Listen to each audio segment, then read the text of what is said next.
Welcome to Daily Book Dive. Today, I will explain to you The Book You Wish Your Parents Had Read by Philippa Perry.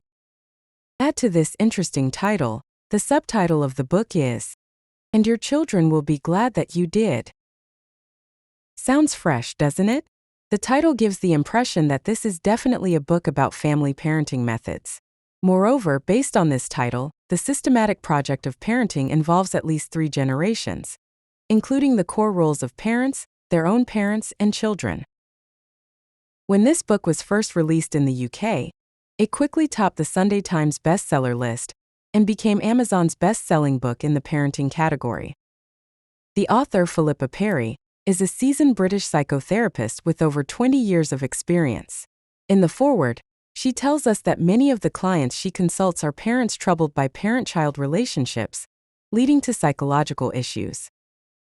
By listening to their stories, Perry gradually realized that the core of parenting lies in our relationship with our children.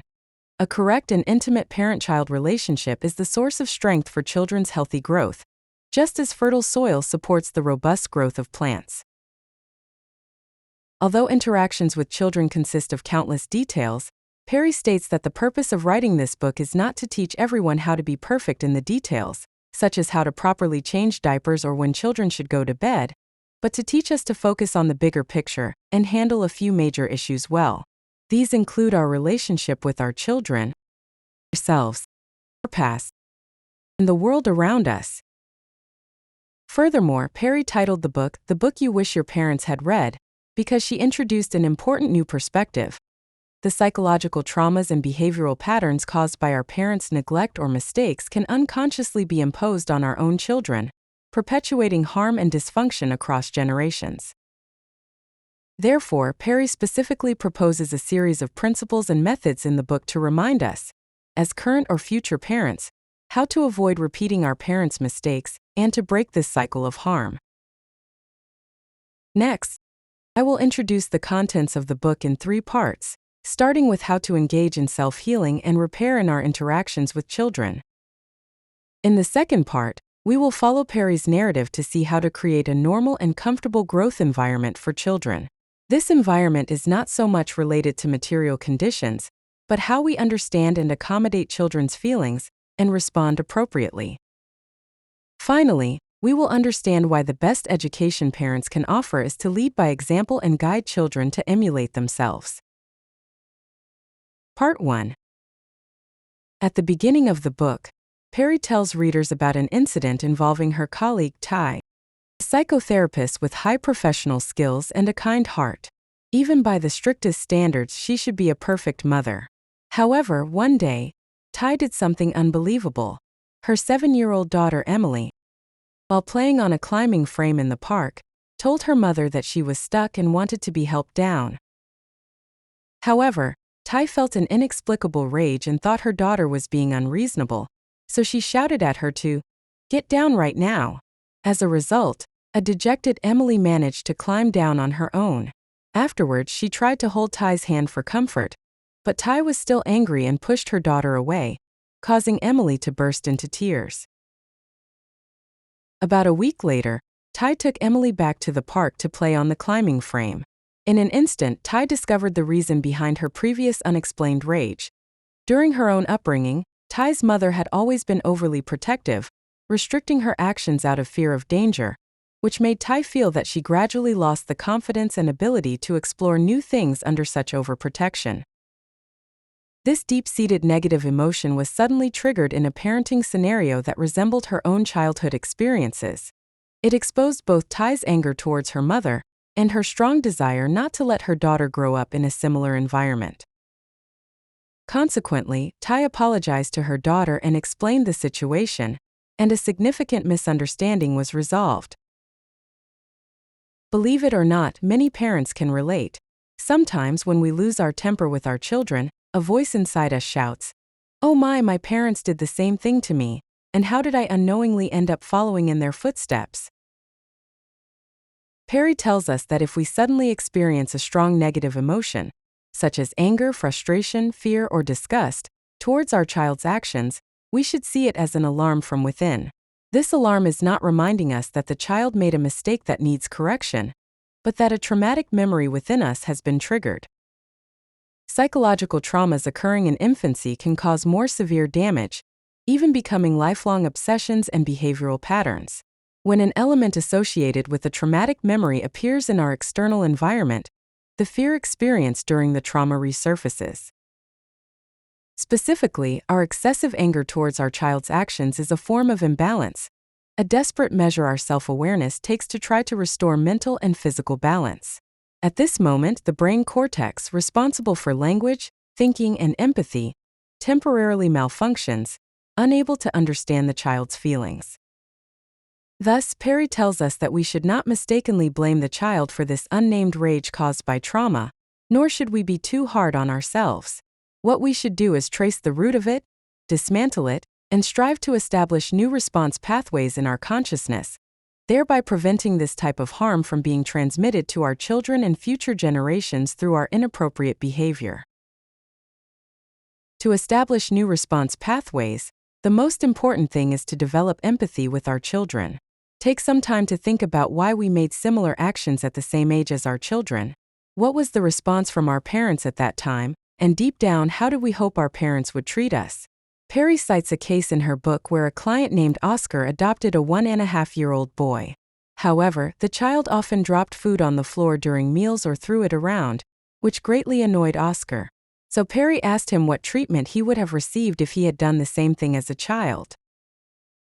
Oscar honestly replied that his strict grandfather would hit his fingers with the handle of a knife and then make him leave the room. Although this childhood experience was painful to recount, Oscar, after consulting, found the root of his anger and gradually began to have more patience with his adopted son. Another common source of anger and frustration for many parents is the incessant crying of children. The author explains that this situation is likely directly related to our own experiences in infancy, when we were forcefully stopped by our parents from crying and could not release negative emotions. Instinctively, we reject the revival of that pain, so we also want the child to be quiet. At this point, someone might say, "Oh, if only you had mentioned this earlier, I've already made similar mistakes, so what should I do?" Author Philippa Perry says that cracks in parent-child relationships are inevitable, but what is most important is repair. Parents' willingness to actively repair their relationship with their children is significant because children, whether in terms of personality, body, values, or life skills, are still developing. Parents are their main source of security. Many children have a fear that if their parents no longer love or need them, it will feel like the sky is falling. Some parents have asked Perry whether apologizing to their children would prematurely damage their authority within the family. In response to this doubt, Perry firmly says, "No. Children need parents who are authentic and trustworthy, not perfect."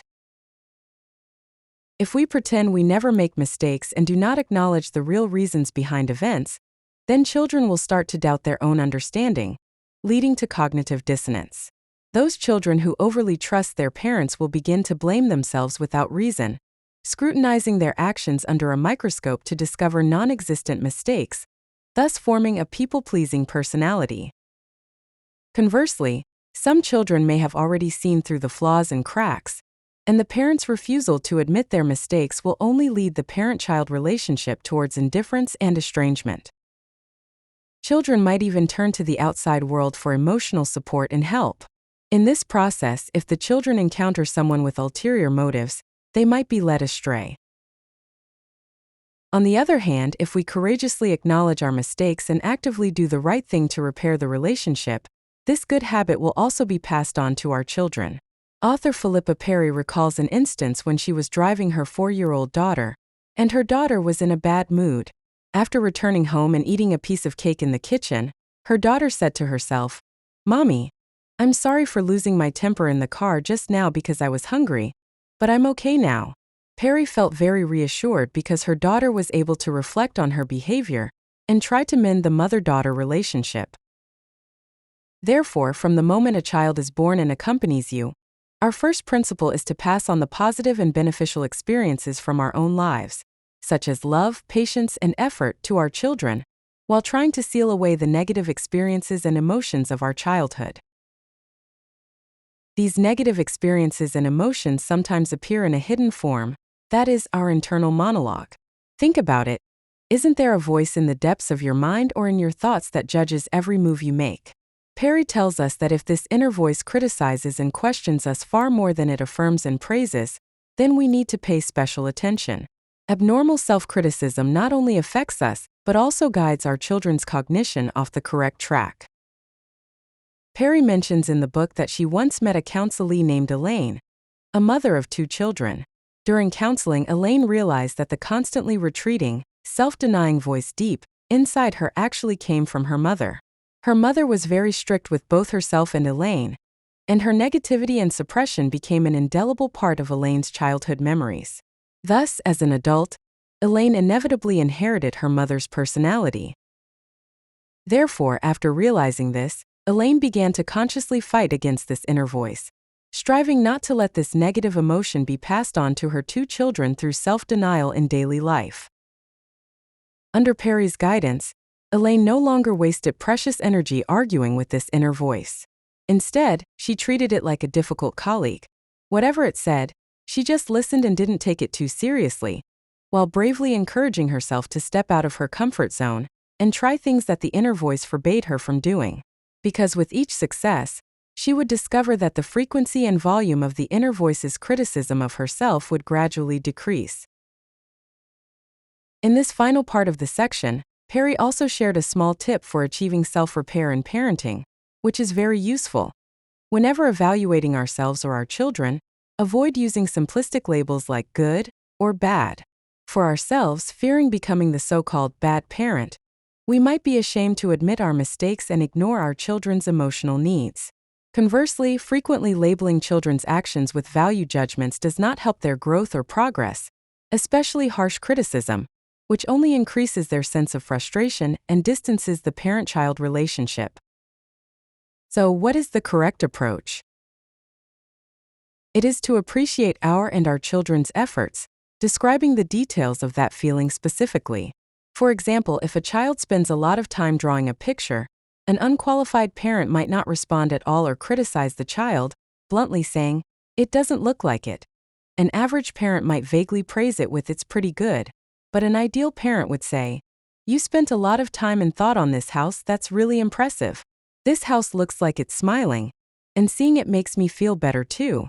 Perry emphasizes that how we view ourselves and how we respond to our children's actions is key to the parent-child relationship. Our responses to our children shape their personality traits and character. Part 2. Alright, we've just focused on how parents can introspect. Next, let's follow Perry's narrative to see how parents should treat their children and create a correct and comfortable growth environment for them. At this point, many Chinese parents might have a misconception, equating the correct and comfortable growth environment simply with a series of material conditions and infrastructure, such as living environment, consumption level, and education choices. But Perry tells us that these are actually not important. What's most crucial is a sense of home. She gives an example in the book of a lawyer friend who visited a refugee family. Naturally, the living conditions of this family were not good, but one child told him, "We have a home. It just doesn't have a fixed place for now."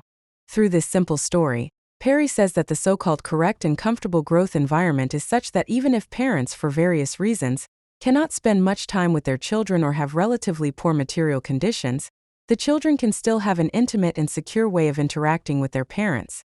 So, how do we create this ideal environment? Based on her research and counseling experience, Perry proposes 2 principles. First, learn to honestly face conflicts. All families argue, but the focus is on how to handle and resolve conflicts without letting differences destroy the relationships between family members. After all, conflicts cause children to be in a state of alert, threatening their sense of security and putting their mental state into a sort of emergency response mode. So, what should we as parents do? First, stick to discussing the issue and how it makes us feel, defining ourselves without attacking the other person. For example, "When you were on your phone and didn't respond to me, I felt hurt," is a good way of stating the problem and then defining our feelings. Conversely, if we directly say, "You just care about scrolling on your phone and ignore me," it can easily escalate the conflict and derail the conversation.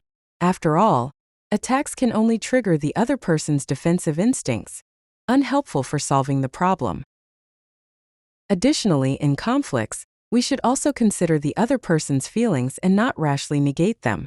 Furthermore, think carefully about what underlying unmet needs of ours and the other person the conflict reflects.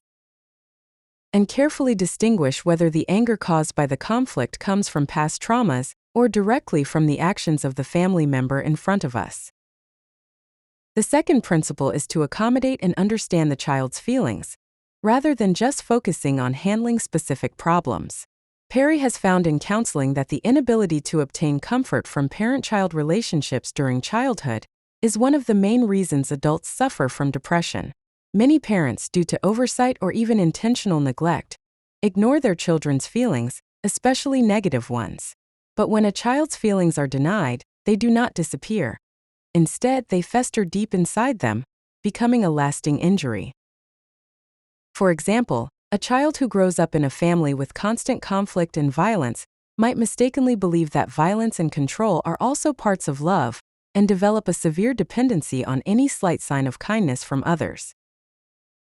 Perry gives an example in the book of a couple, Anise and John, who have a 10-year-old son, Lucas.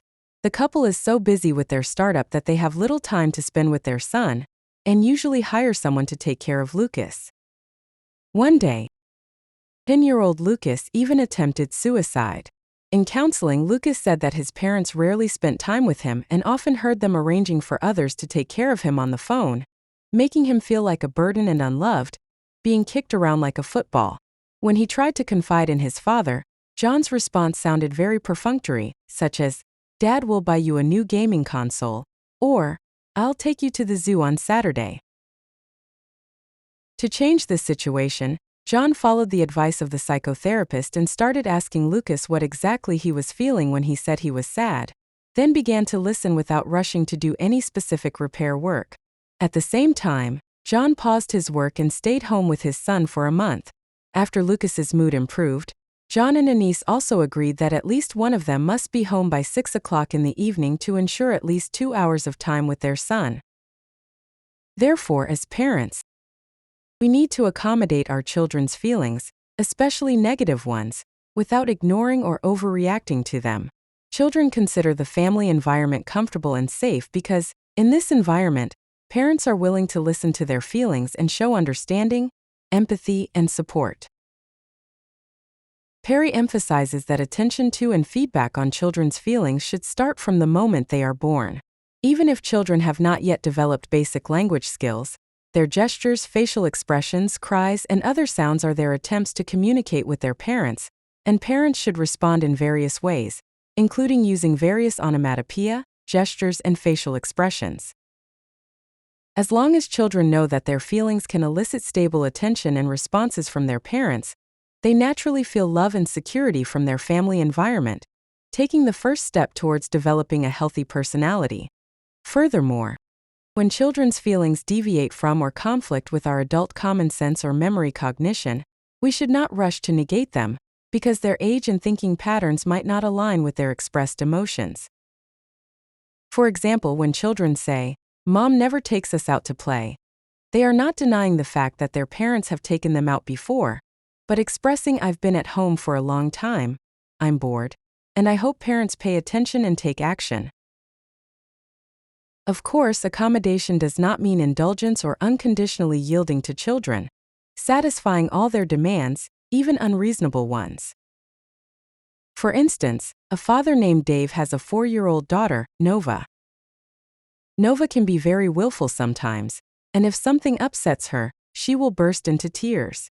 Dave neither wants to get caught in endless arguments with his daughter, nor does he want to indulge Nova unconditionally. Perry suggested that he try his own communication method. So one day, when Dave was driving, Nova's cousin sat in the seat that Nova usually prefers, causing Nova to revert to her old ways and start crying. Dave did not ask the two children to switch seats, nor did he scold the child. Instead, Dave's approach was to squat down to make his eye level equal to his daughter's, then expressed that he understood her feelings and knew she really wanted to sit in her usual seat, but today was just an exception. Then Dave asked his daughter where else she would like to sit. Eventually, Nova gradually stopped crying, settled into the child's seat, and began to chat happily with her cousin and Dave during the journey, as if the seat issue had never existed. Part 3. Now that we've discussed parent self-repair and healing, as well as the proper creation of a family environment, it's time to address another important issue in the parent-child relationship: how to teach children to behave appropriately, laying a good foundation for their future social life. We all hope our children behave properly in front of others, but Perry says that if you analyze it carefully, these behaviors actually involve 4 important abilities: resilience, the ability to adapt flexibly, problem-solving skills, and the capacity for empathy.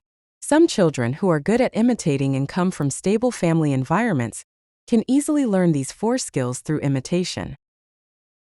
Perry gives an example in the book. If you hope your children can share household chores from a young age and develop good habits of being organized, the ideal way is not to stimulate or bribe them with pocket money, but to inspire their playful and imitative nature by incorporating household chores into their favorite house-playing games. In this way, their willingness to participate in household chores is not just due to material rewards, but because they are engaged in work that gives them a sense of accomplishment, enhancing their sense of belonging to the family and helping parents with whom they have a close connection. Of course, many children's behavioral imitation and learning are not so smooth, but we should not rush to criticize them. Instead, we should use our empathy to analyze the needs behind their behavior. Many parents are too strict in disciplining their children's behavior, such as punishing them for impolite or wrong actions, only making the children feel that their independent will is being ignored, leading to feelings of shame and anger. Conversely, being too lenient can let children run wild, losing a sense of purpose and failing to establish necessary self-discipline. So, what should be done? Perry proposes a solution of cooperative discipline. Specifically, this means first setting a goal for the child under the premise of leading by example, such as maintaining cleanliness in the house being necessary. Parents have been continuously working to make everyone's life convenient and comfortable, but your room has been a bit messy lately. We hope you can clean it up yourself. The second step is to explore the child's feelings if they show hesitation or resistance. For example, does the child think cleanliness and comfort have nothing to do with each other? Or does being forced to clean their room reduce their control over their own space? Or is the mess in the room caused by friends or siblings letting loose during play, making the child feel it's unfair to clean up after others? Next, sit down with the child as equals to discuss how organizing the room indeed sounds like a headache and a daunting task. Through brainstorming, how can its difficulty be reduced and fun and challenge added? The final step is to persevere, turning it into a fixed behavior pattern for the child. Alright, the main content of the book you wish your parents had read has been mostly introduced to you. Although parents' love for their children is the only unconditional love in the world, not all parents can establish a healthy and positive parent-child relationship, and many family relationships are full of mistakes, unintentionally causing negative impacts on children's lives. Author Philippa Perry, drawing from her years of experience in psychological counseling, aims to build ideal parent-child relationships, addressing 3 important issues in parenting: how to engage in self-healing and repair in interactions with children, how to establish a normal and comfortable growth environment for children, and how to teach by example and through equal communication to ensure children's proper behavior. In the epilogue of the book, Perry condenses the specific solutions to these 3 issues into 10 concrete actions, telling us that although parenting is a daunting, long, and tedious grand project, if we complete these 10 actions, we will feel much more relaxed and see growth and fulfillment in ourselves, such as understanding your childhood barriers and how these barriers hinder you from establishing better parent-child relationships. When problems arise, alternate between seeing things from your child's perspective and your own. In parent-child relationships, there is no winning or losing. You and your child are not in a zero-sum game. Cooperation is the key. Help your child find ways to express their true feelings. Do not rush to tell your child what they should do. Let them brainstorm their own solutions. Acknowledge your mistakes, strive for change, and promptly repair your relationship with your child. In these solutions and principles for solving the 3 issues, Perry weaves her own golden thread of thought. Children are not problems to be dealt with, nor projects needing perfection, but individuals who need to be understood and supported. Investing in our children not only makes them better people in the future, but also improves ourselves. When problems arise, do not focus only on the child. Carefully observe ourselves and our relationship with the child to see what is happening between the two. This is often where we find answers. That's the essence of the book. The link to the original book is in the description of the video below for your extended reading. Additionally, you can click the share button below to share this book for free with your friends. Congratulations, you have finished another book.